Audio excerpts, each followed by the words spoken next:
Alloh taolo insonlarning ichidan aynan mashinani tuning qiluvchi akalarni tanlab olgan ekan. Qanaqa qilib tanlab olgan deysizlarmi? Hozir buni sizlarga tushuntirib beraman.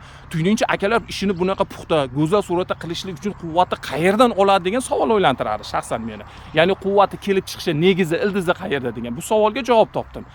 Aynan mashinani tuning qiluvchi akalar saodat davriga nazar tashlaganda, saodat davridagi insonlar tuyalarini, otlarini go'zal suratda olib yurishgan. Ya'ni otlarini cho'miltirib, sochlarini tarab, taqalarini taqib, jugan, to'qimlarini charmdan bo'lgan materialdan ishlab, viqor bilan, savlat bilan yurishgan ekan. Aynan mashinani tuning qiluvchi akalar qalb bog'larida ishqning sohibiga bo'lgan gulchaman bog'lar olami bor. O'sha bog'lar olami bir hududiga saodat davri olamini gulchamanlarini ekkan. Bu gulchamanlar pushti, qizil, yashil, oq bir rang-barang go'zal gulchamanlardir. Aynan o'sha gulchamanlarning orasida otlar, tuyalar olamiga tegishli gulchamanlar ham bor. O'sha gulchamanlardan nur taraladi qalblarining atrofiga.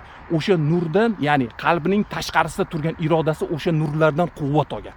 Quvvat olganda va irodasi quvvatga to'lganda, o'sha irodaviy quvvatga tayangan holda mashinani tuning qilar ekan. Tushunyapsizlarmi? Tuning qilganda shunaqa ishlari 5 chiqar ekan, ya'ni go'zal suratda chiqar ekan. Aynan bu akalarning qilayotgan ishlarini Alloh taolo ajrini ziyoda qilib bersin, ishlariga yanada rivoj bersin, qalblaridagi ishqning sohibiga bo'lgan muhabbat yanada ziyoda bo'lishligini Yaratganning o'zidan so'rab qolamiz. Rahmat hammangizga.